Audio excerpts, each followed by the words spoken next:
Dari Abi Barzah Al-Aslami radhiyallahu anhu, dari Nabi sallallahu alaihi wasallam, sabdanya, tidak berganjak kedua kaki seorang dari tempat berdirinya di mahkamah Tuhan pada hari kiamat sehingga ia disoal tentang umurnya pada perkara apakah ia habiskan, dan tentang ilmunya untuk apakah ia gunakan, dan tentang hartanya dari mana ia dapati, pada perkara apa ia belanjakan, dan juga tentang tubuh badannya pada perkara apakah ia susutkan kemudahan dan kecergasannya. Ada beberapa perkara yang akan berlaku setelah kita mati nanti, setelah kita berada di kubur nanti, atau kita berada di alam mahsyar nanti, akan ditanya tentang beberapa perkara yang Allah anugerahkan kepada kita. Pertama, apa ditanyanya? Mana kamu dapat umur kamu tu, kamu habiskan untuk apa? Hari-hari kamu buat apa? Apa kerjanya hari-hari? Ngadap kotak bingung tu aja ke? Di padang bola aja ke? Nengok kerja aja ke? Apa kamu habiskan umur kamu itu? Semua akan ditanya oleh Allah Ta'ala. Pergi merendah ke sana kemari aja ke? Tahu berarti merendah? Merendah ke sana kemari. Pergi pasal malam aja ke? Orang dah azan, kamu buat apa? Orang ngaji antara maghrib dengan isya, kamu buat apa? Kamu ke mana? Apa kerja kamu? Semua akan ditanya tentang umur kita. Sikit pun tidak ada yang ketinggalan. Apa pun semua ditanya oleh Allah Subhanahu Wa Taala. Dan saya sudah 72 tahun umur, akan ditanya juga apa kamu buat pada umur kamu. Dari muda sampai sekarang ditanya. Whatever you do, whatever you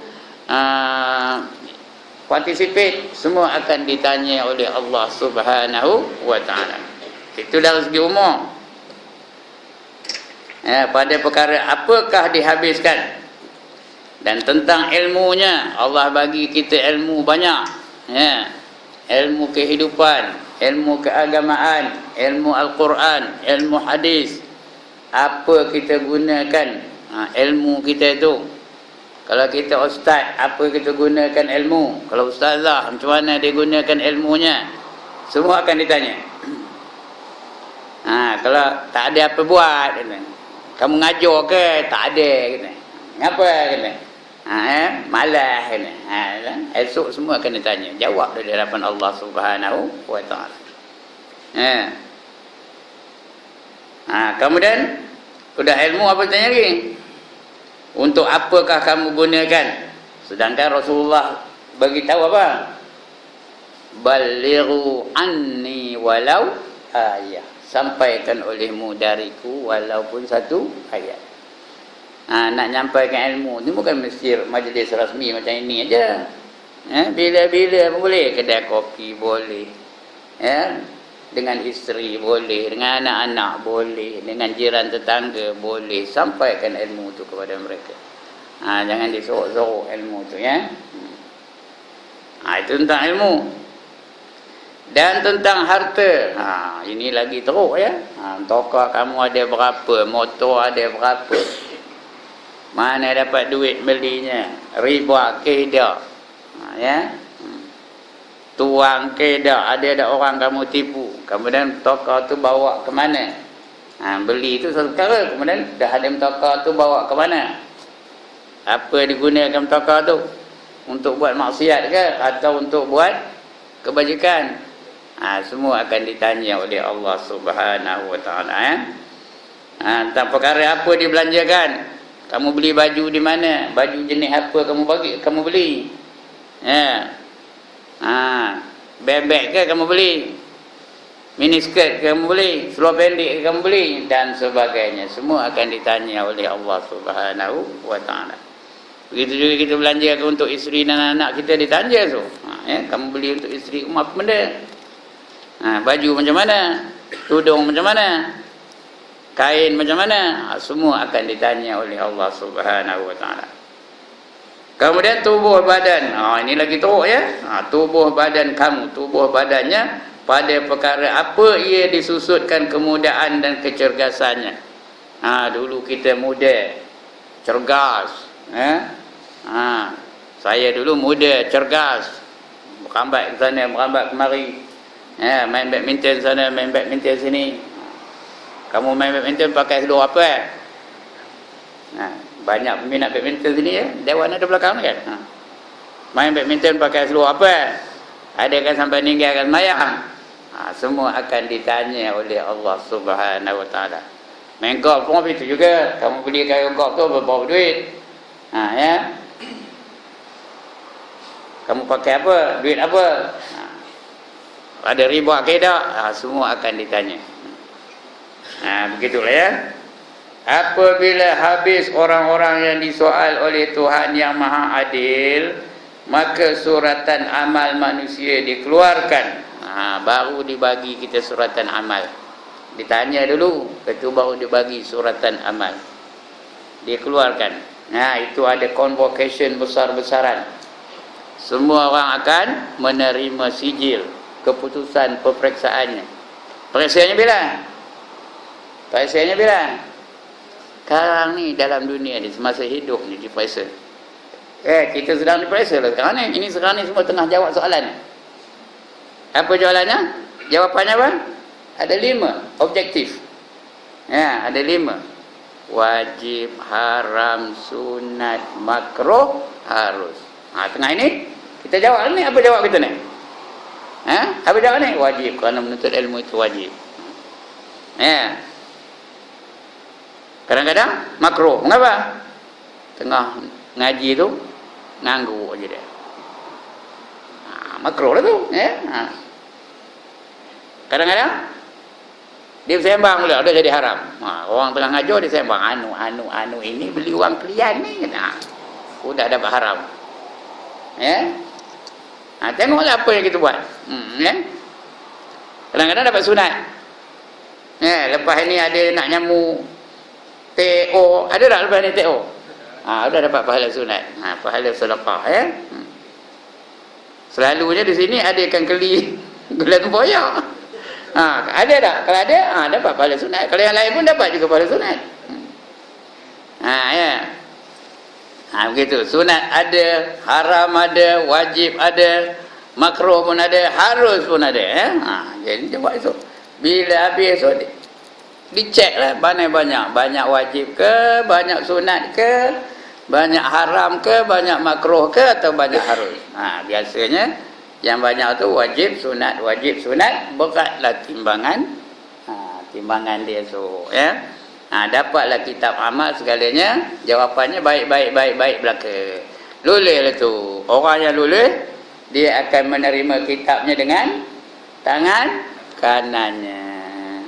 Fa amma man utiya kitabahu biyaminih fasawfa yuhasabu hisaban yasira wa yanqalibu ila ahlihi masrura. Kata Allah, barang siapa menerima kitab amalnya dengan tangan kanannya, maka dia akan dihisab dengan hisab yang ringan sahaja, dan dia kembali kepada keluarganya dengan rasa gembira. Seronok.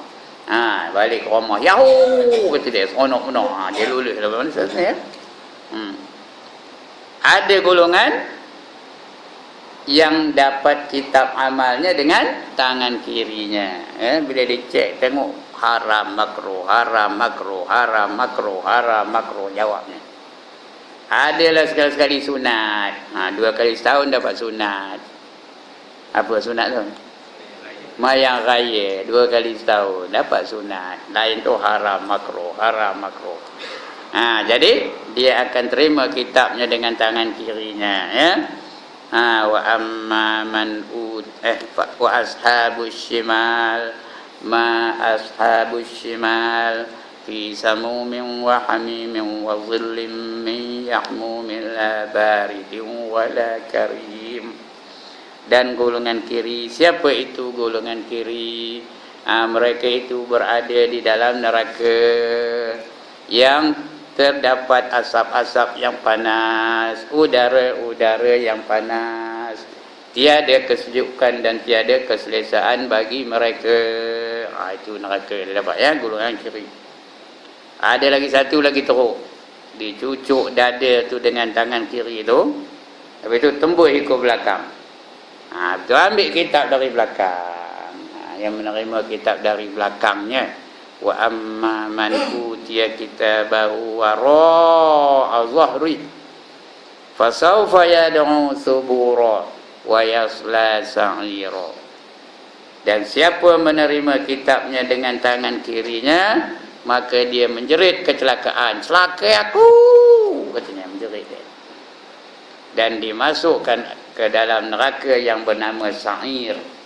Sa'ir itu salah satu daripada nama neraka ya, Sa'ira. Tapi kita sebut Sa'ir lah ya, ikut struktur ayat. Salah satu daripada neraka namanya Sa'ir. Selain daripada Sa'ir ada Saqar. Ada dua sin. Selain daripada Saqar dengan Sa'ir ada Jahannam, ada Jahim. Selain daripada Jahannam dan Jahim ada Khutamah, ada Hawiyah, dan lagi satu tu Lazar namanya. Ini neraka Sa'ir. Ya. Maka suratan amal manusia dikeluarkan untuk diberi ke tangan masing-masing. Apabila menerima ia, ya, menerimanya ia, ya, dengan kanan, dengan tangan kanan tuannya, dan ada yang diberi ke tangan kirinya. Orang yang diberikan suratannya, ada lagi atas tadi tak? Ada lagi nutup ni, minta maaf ya. Mari dia. Apabila yang menerimanya, ia dapati suratan amalnya itu terbuka. Tengok ada tulis tu. Maka ditatap dan dibaca olehnya sendiri.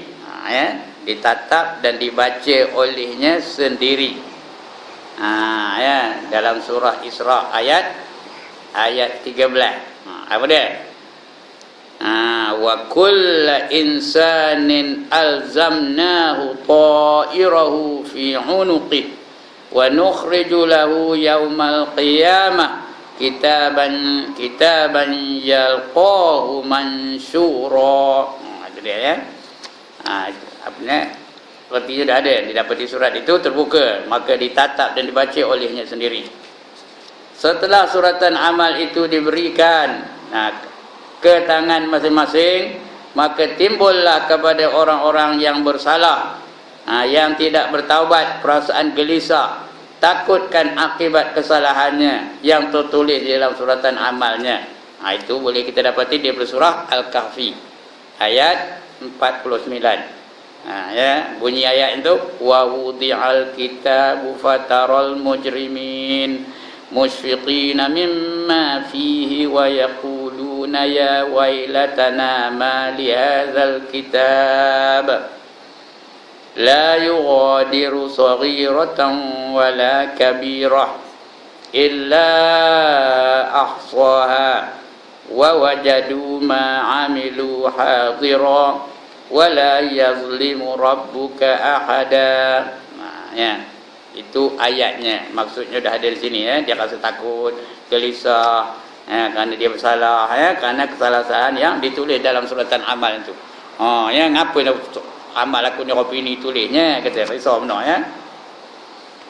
Suratan amal itu ada yang diberi ke tangan kanan tuannya dan ada yang diberi ke tangan kirinya. Orang yang diberikan suratan amalnya ke tangan kanan merasa besar hati, seronok benar ya. Besar hati, dia pun nunjuk keluar, baca cikgu Jazuli, baca benar, seronok benar, nunjuk pada orang. Macam orang menerima keputusan SPM lah. Mana yang dapat 10A tu dia, dia seronok berbangga. Tambah kalau ada pemberita, tak kamu aku dapat 10A hari ni katanya.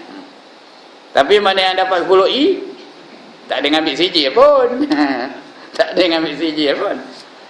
Kalau dia dapat 10C semua, Monyok aja.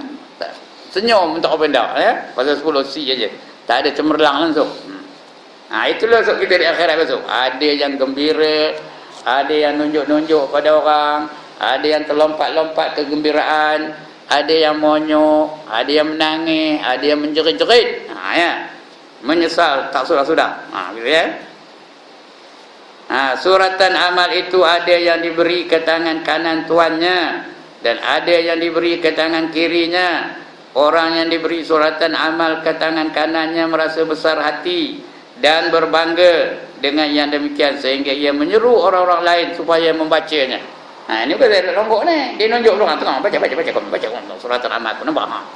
Ya. Itu dia gembira sangat ya.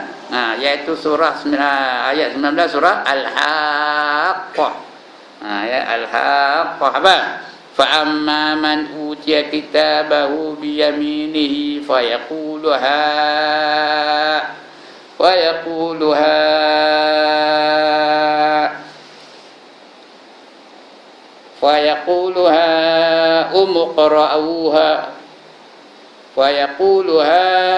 umuqra'u kitabiyah. Ya kitabiyah bukan kitabih. Fayaquluha umuqra'u kitabiyah. Artinya barang siapa menerima kitabnya dengan tangan kanannya, maka dia berkata, "Kau tengoklah kitab aku ni, baca dan komen," katanya. Itu dalam surah Al-Haqqah ayat 19.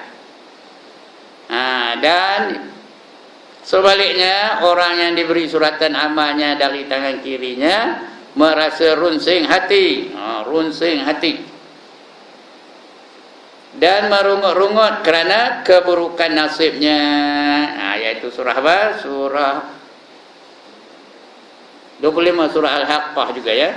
Wa amma man utiya kitabahu bishimalihi fayaqulu ya laitani lam uta kitabiyah. Ngapa jadi orang ini kitab aku ni katanya?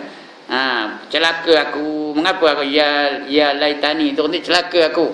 Pasal apa kitab aku ni kopi ni katanya? Lam uta kitabi. Jangan kamu baca kitab aku ni. Orang nak baca, tak boleh katanya. Tak baginya tengok. Kenapa? Kerana dalam kitab itu kesalahan-kesalahan sesaja ya. Dia tak ada langsung kebaikan pada kitab tu. Jadi dia malu nak nunjukkan kitab tu kepada orang lain. Ya. Selepas itu perbicaraan diteruskan. Perbicaraan perkara-perkara yang berkenaan dengan hak-hak makhluk dan perkara-perkara yang berhubung dengan amal ibadah kepada Allah.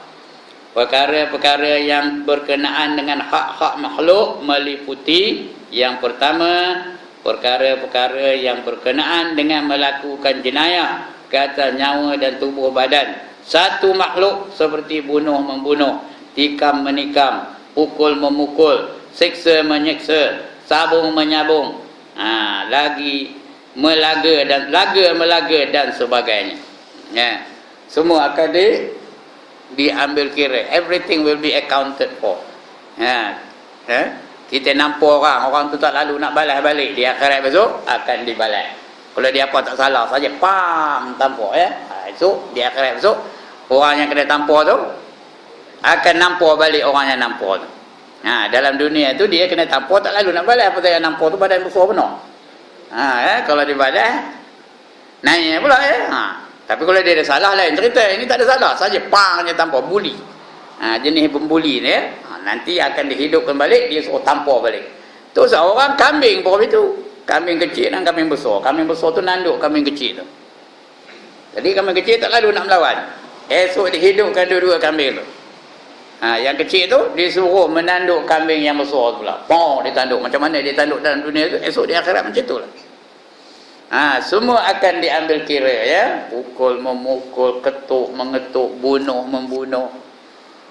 Itu sebab ada akhirat, tuan-tuan. Bila ada akhirat, segala keadilan akan dapat dilaksanakan dengan seadil-adilnya. Dan hakim yang paling adil tak ada lawan Allah Subhanahu wa taala. Kalau dalam dunia ni berapa banyak orang melakukan pembunuhan tapi tak tahu siapa membunuhnya. Tak ada kena tangkap. Tak ada diseksa pun, tak ada kena hukum apa-apa pun. Macam dia Myanmar tu, berapa ramai orang Islam Rohingya dibunuh oleh orang-orang Buddha tu.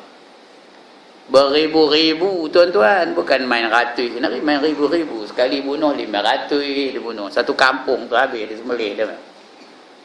Orang Islam Rohingya tu dibunuh oleh orang Burma yang beragama Buddha. Esok di akhirat esok semua akan diambil kira balik. Tak ada mati sia-sia dan tu.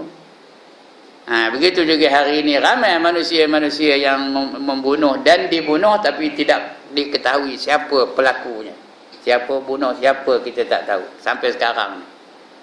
Di Syak ada tapi tak ada bukti. Maka dia tidak ada pendakwaan terhadap dia. Kadang-kadang yang dah bunuh tu dia pun dah mati. Dia tu disyaki membunuh tapi dia pun dah mati. Tapi di akhirat besok semua akan diadili dengan saksama oleh Allah Subhanahu wa taala.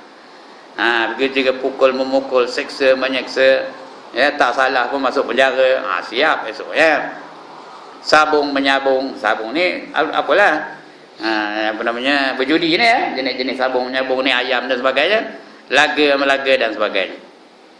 Yang kedua, perkara-perkara yang berkenaan dengan melakukan jenayah terhadap kehormatan diri dan maruah, seperti caci mencaci, buruk memburuk, maki hamun, umpat keji, tuduh menuduh, ceroboh menceroboh dan sebagainya. Jadi jangan takutlah kita dianiaya oleh orang. Allah akan balas balik penganiayaan itu, Allah akan bela di akhirat nanti. Orang yang menganiaya itu akan diambil tindakan oleh Allah Subhanahu wa taala. Kalau dia mencaci ke, lagi apa, buruk memburuk lah, ngata ngumpat itu maki hamun, dihapun, dimaki dihamunnya. Dia tak ada melawan, dia jenis orang sabar, diam, tak usah takut. Di akhirat nanti akan dibalas oleh Allah Subhanahu wa taala. Umpat keji, ngumpat je anu. Di akhirat nanti orang yang mengumpat tu akan mencakar mukanya sendiri. Allah jadikan kukunya tu jadi apa? Daripada tembaga. Kuku tu daripada tembaga, lepas tu apa buat? Dia ngomor mukanya sendiri. Tahu ke ngomor? Ngomor tak tahu? Ngomor. Tak pernah dengar Isra dan Mi'raj ke? Kan ada satu kumpulan kerajanya tak ada lain, ngomor diri dia. Ditanya Nabi, siapa mereka ini ya Jibril? Jawab Jibril, itulah dia umat-umat kamu di dunia dulu. Kerajanya hanya apa? Mengumpat orang lain. Itu dia. Lagi apa? Tuduh menuduh. Benda yang dia tak buat, tuduh juga.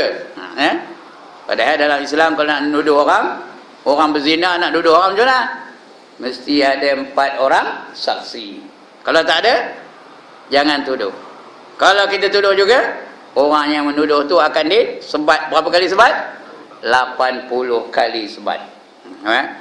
Wallazina yarmunal muhsanat summa lam ya'tu bi arba'ati syuhada. Lagi, fayajliduhum samanina jaldah. Wala taqbalu lahum syahadatan abada, kata Allah dalam surah An-Nur, kalau sekiranya kamu menuduh seorang perempuan melakukan maksiat tanpa, atau melakukan zina tanpa boleh mengemukakan 4 orang saksi, maka hendaklah kamu sebat mereka dengan sebatan sebanyak 80 kali. Dan orang itu tak boleh diterima penyaksiannya selama-lamanya, forever and ever tak boleh diterima penyaksiannya. Artinya dia tak boleh jadi menteri, tak boleh jadi ketua kampung, tak boleh jadi penghulu, tak boleh jadi DO dan sebagainya. Tak boleh diterima penyaksiannya. Cakap dia tak boleh terima lagi dah. Ini kalau orang menuduh seseorang lain melakukan zina atau liwat, sama tu. Dia punya kategori sama. Di akhirat besok semua kena. Dalam dunia ni tak apalah. buruk memburuk, maki hamun, umpat keji, tuduh menuduh, ceroboh menceroboh dan sebagainya. Yang ketiga, perkara yang bersabit dengan harta benda. Seperti curi mencuri, rompak, samun, rebut merebut, tipu menipu, hutang piutang dan lain-lain. Jadi ada 3 kategori.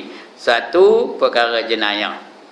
Yang kedua, iaitu perkara kehormatan diri.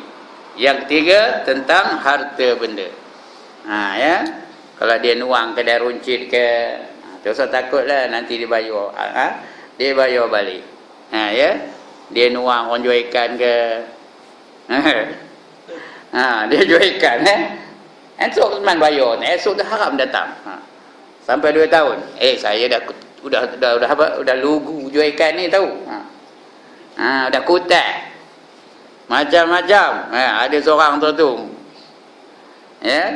Beli ketam, bukannya banyak. No, RM19.5 aja. Dah dapat tu dah setengah jam aja. Lepas ni saya datang tu. Daripada sekarang ni saya dah berhenti pun dah 5 tahun dah. Belum lagi tambah kalau saya dulu macam dia serupa lah, pergi lari rumah ke rumah, dari rumah ke rumah, dari rumah ke rumah. Buku 35 tu tahu dah penuh dah. Cukup bulan haram ada keluar pun dah. Dengan anaknya dia dalam rumah, dia haram nak keluar. Begitulah. Tapi jangan gaduh Allah akan selesaikan masalah itu esok di akhirat kelak Enggak ada minjam, enggak ada nipu pun ada. Ada sekali itu saya nak ngajar, dah pakai jubah. Datang satu orang naik motor. Dia kenal pada saya tu, ustaz nak pergi ngajar ke? Nak ngajar lah kamu. Dia kabarnya anaknya masuk hospital. Anaknya masuk hospital, kata dia masukkan ATM account kan. Cucuk dia tu. Udah ditelan di bank katanya. Bank tu dah tutup katanya. Kau dapat saya buat lah sikit katanya, nak beli susu anak udah lah katanya. Cukup dah tu katanya. Esok saya bayar katanya. Esok buka bank esok saya bayar lah. Saya pun ingat betul-betul lah. Orang tu pun nampaknya gaya macam anu juga. Dia kenal saya pula tu. Tak tahu usah kebut orang mana jangan tanya orang mana tahu. Dia ngabur dia duduk sini. Udah 10 tahun lebih lah. Saya bagi RM50. Kesian tengoknya. Esok saya bayar. Pagi-pagi esok saya datang dia. Dah buka bank tu datang dia. Lebur. Itu yang sikit, yang banyaknya tak usah kira lah. Yang RM20,000 ada. Tak usah cerita lah.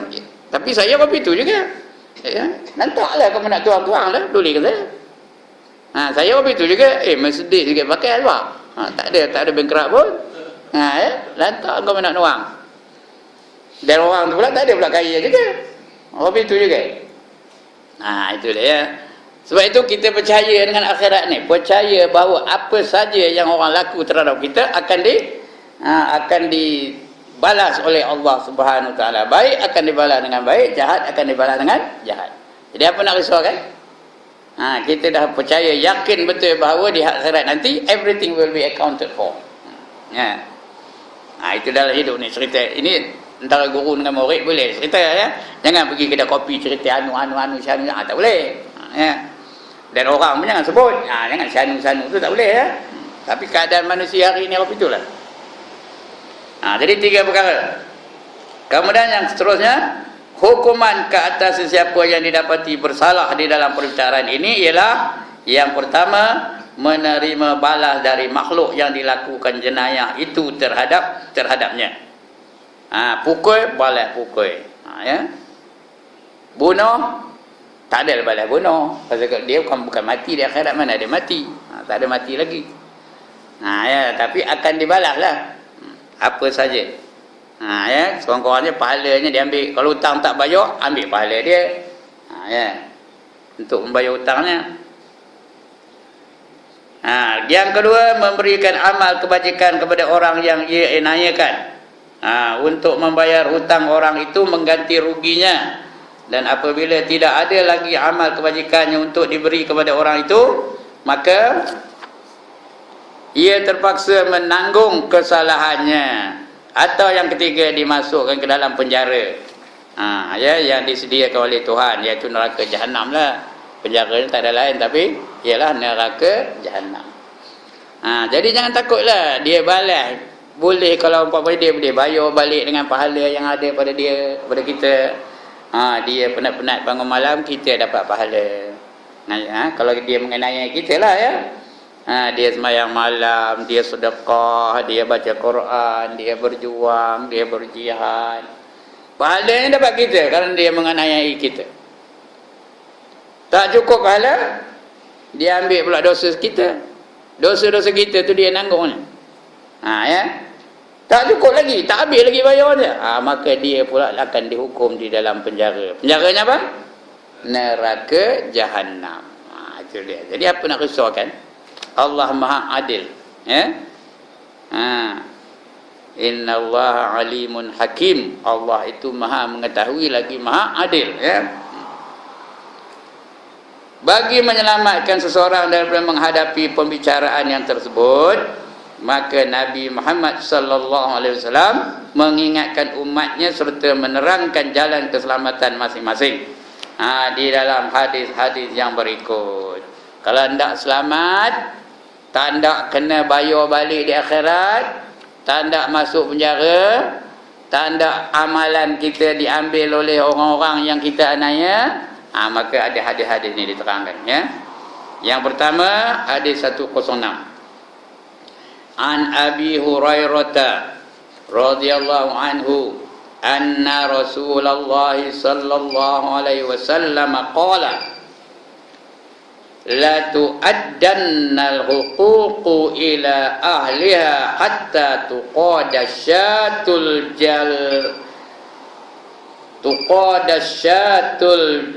jalha'u minasyatil qurna'i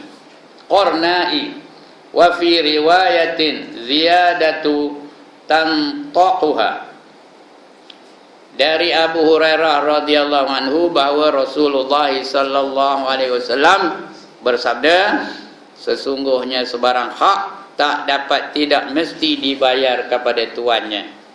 Apa saja haknya, kita mentari lalu tu kata setangkai remutan orang punya, macam kita ambil orang punya, tak ada minta izin, macam esok bayar balik, ya.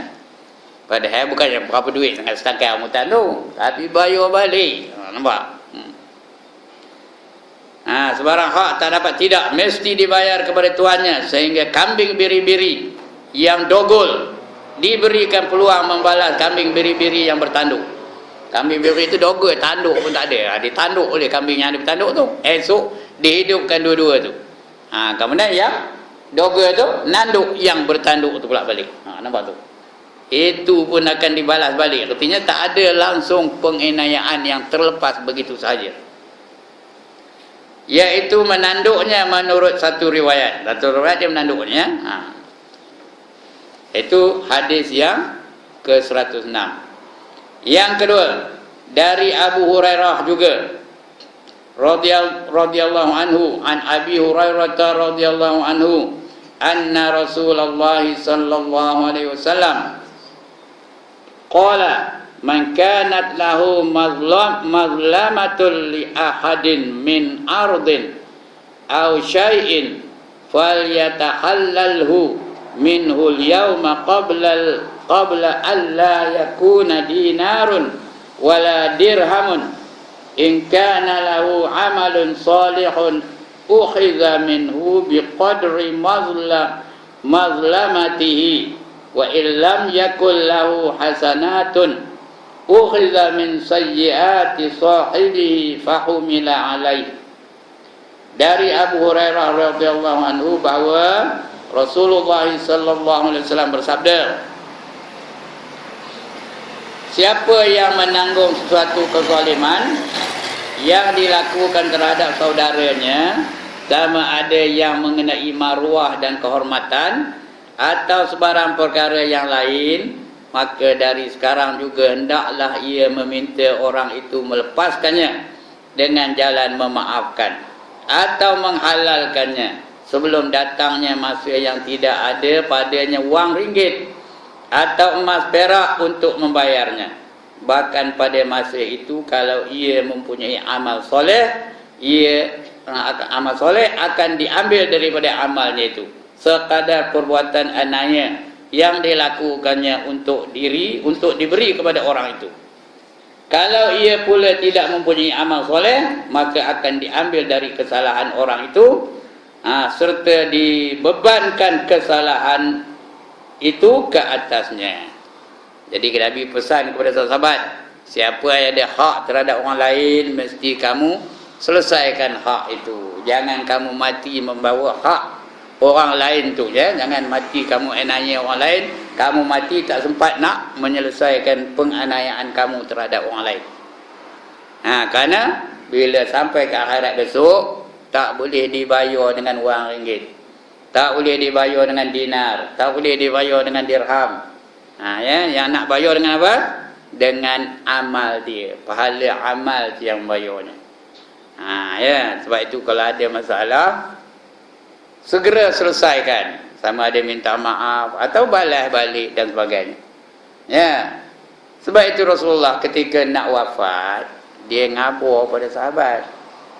Wahai sahabat-sahabatku, dia dah sakit berbenar tu. Dah dekat nak wafat tu. Wahai sahabat-sahabatku, aku tak lama lagi akan meninggalkan kamu. Oleh yang demikian, siapa yang ada hak terhadap aku, sila beritahu sekarang ini supaya aku dapat selesaikan hak-hak kamu itu sebelum aku kembali kepada Allah. Ada seorang namanya Akasyah. Ada orang sebut Ukasyah, tapi yang masyhurnya Akasyah. Dia bangun, ya Rasulullah, katanya. Dulu semasa satu peperangan dulu, kamu tersenduh aku dengan tombak kamu, sakit aku ketika itu, kata dia Akasyah. Sahabat pun terkejut, tak sampai hati Akasyah buat apa itu kan, sampai hati Akasyah ngaburkan hak dia kepada Rasulullah. Maafkan dia, udahlah, apa yang payah cerita apa itu. Terkejut sahabat. Umar waktu marah, nanti menyolang-nyolang, mati tahu menyolang-nyolang, macam nak mancung aja. Ali dan anak Ali, Hasan dan Husain menangis-nangis. Nengok apa itu? Ali pun begitu juga. Ngetong-ngetong keram dia kan. Nengok Akasyah. Berani dia buat Nabi apa itu. Nabi dah nak wafat, tengah sakit. Lalu pula dia kata nak mendapatkan haknya balik tu. Nabi pun kabur pada sahabat, jangan ada sesiapa yang campur tangan dengan urusan ini. Ini urusan aku dengan Akasyah. Dia pun Bilal, pergi ke rumah aku, ambil tombak di rumah aku. Bilal pun pergi bawa tombak tu. Kemudian Nabi bagi kepada Akasyah. Nah Akasyah, ini tombak. Kamu balas balik, jangan melebihi apa yang patutnya. Kamu balas balik apa yang telah aku lakukan terhadap kamu. Sahabat-sahabat bukan main geram ni je. Sampai hati Akasyah apa itu, nengok Nabi di tengah-tengah apa itu, nak balas juga.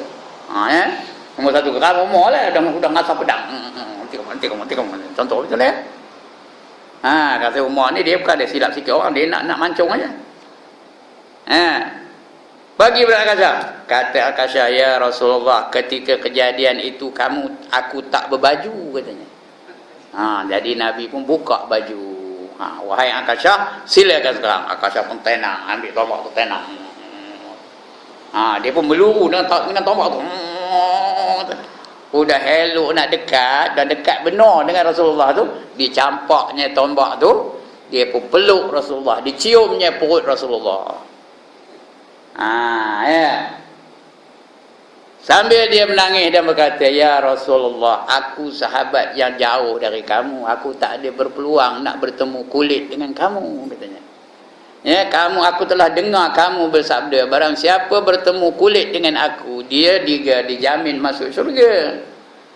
Jadi aku tak ada peluang, masa kamu tengah sehat, aku tak ada peluang nak berdampingan dengan kamu. Kerana yang berdekat kamu tu sahabat yang besar-besar lah, Umar, Osman, Ali, Abu Bakar dan sebagainya. Aku ni jauh-jauh aja, kata. Aku orang bawahan. Tak ada merasa aku nak bertemu kulit, nak bersalam, tak merasa dengan kamu. inilah peluang aku katanya. Dia pun cium betul-betul perut Rasulullah. Maka Rasulullah pun usap kepala Akasyah. Tengok sahabatku, siapa nak tengok ahli syurga, kamu tengoklah Akasyah. Sebab tu ada doa Akasyah. Ada tak doa Akasyah? Kalau baca dalam majmuk tu ada. Doa Akasyah tu ya. Baca sekali dijamin masuk syurga. Tapi jangan tak semayang pula, baca itu aja. Ya, siapa nak masuk syurga baca doa tu paling kurangnya sekali dalam seumur hidup. Cari dalam majmuk tu ada. Kalau tak ada? Apa? Kalau tak ada mana cari? Di kampung. Ya, doa Sayyidina Akasyah namanya. Itu cerita apa? Pasal penganiayaan ya. Rasulullah kabur apa itu. Jadi maknanya antara dia dengan Akasyah tu selesailah. Tak adalah apa masalah lagi dah ya. Begitulah Rasulullah menyelesaikan masalah-masalah sahabatnya dengan dia. Sebab itu kita ni sebelum tidur jangan tidur terus. Muhasabah dulu, cek dulu ada tak orang-orang yang kita aniaya siang tadi. Ada tak hutang tak bayar? Ada tak orang yang kita ngumpat tadi? Ada tak orang yang kita fitnahkan tadi? Kalau ada, minta maaf dengan dia, telefon dia. Itu namanya muhasabah. Supaya kalau kita mati malam tu, tak ada lagi sangkut dengan orang-orang yang lain. Kerana di akhirat nanti Allah akan ambil kira semuanya. Itulah Umar pun kata, hasibu anfusakum qablu an tuhasabu, kata Allah, kata dia Umar ya. Hisablah diri kamu. Hisablah segala kelakuan diri kamu sebelum kamu dihisab oleh Allah di akhirat nanti. Itu dia. Baik. Kemudian satu lagi. Ya, hadis yang ke-108. Panjang hadis ni. Tak apalah, lantak dah. An Abi Hurairah radhiyallahu anhu anna an-nabiy sallallahu alaihi wasallam qala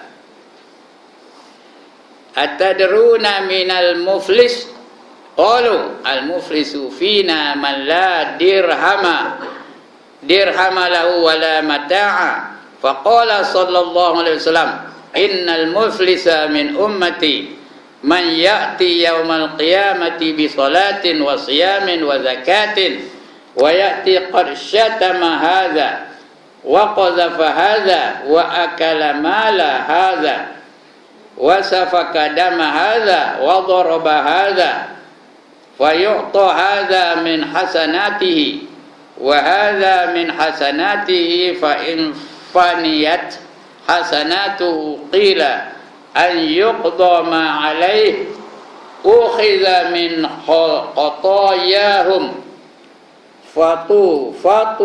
faturijat alaihi thumma turiha finnar. Dari Abu Hurairah radhiyallahu anhu. Abu Hurairah ni namanya siapa?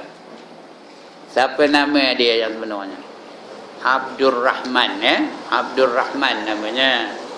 Tapi oleh kerana dia sayang benarkan kucing, Rasulullah gelorkan dia Abu Hurairah, katanya bapak kucing. Sampai sekarang ni kalau sebut Abdul Rahman tak ada orang tahu. Tapi kalau sebut Abu Hurairah semua orang tahu, sahabat Nabi ya. Itu dia panggil Abu Hurairah. Apa dia? Mana dia? Dari Abu Hurairah radhiyallahu anhu bahawa Nabi sallallahu alaihi wasallam bersabda, tahukah kamu siapa dia orang muflis? Kamu tahu tak siapa yang dipanggil muflis? Ya. Sahabat-sahabat baginda menjawab, orang muflis di antara kami ya Rasulullah ialah orang yang tidak ada wang ringgit dan tidak ada harta benda. Ya. Orang yang tak ada wang ringgit, tak ada harta benda. La dirhama lahu wala mata'. La dirham tu tak ada dirham. Dirham tu RM1 lah, tak ada RM1 pun tak ada. Wala mata'a, tak ada harta, tak ada mata benda. Maka bersabda Rasulullah, Nabi sallallahu alaihi wasallam bersabda, sebenarnya orang muflis dari kalangan umatku ialah orang yang datang pada hari kiamat membawa semayang. Dia mati semayangnya banyak benar, meninggalkan pahala yang banyak, pahala semayang ya. Lagi Puasa. Puasa dia. Puasa saja Dia bila sampai bulan-bulan yang sunat puasa, dia pun puasa. Dia ada puasa tahunan, ada puasa bulanan, ada puasa mingguan pun. Dia banyak benar puasanya. Dan zakat, sedang datangnya itu dengan kesalahan memaki hamun orang ini. Tapi dia di samping puasa tu banyak pula maki hamun orang ini. Si anu tu cuakai, anu tu anu. Ya. Ada yang ngumpat orang lah dia, maki orang lah dia, mengenayai orang lah dia, macam-macam ada kesalahan dengan orang lain. Sedangkan dia membawa balik pahala puasa, lagi pahala zakat, pahala semayang, malam-malam dia tahajud semayang tapi balik membawa dosa-dosa yang terhadap orang lain. Jadi apa jadi? Memakai hamun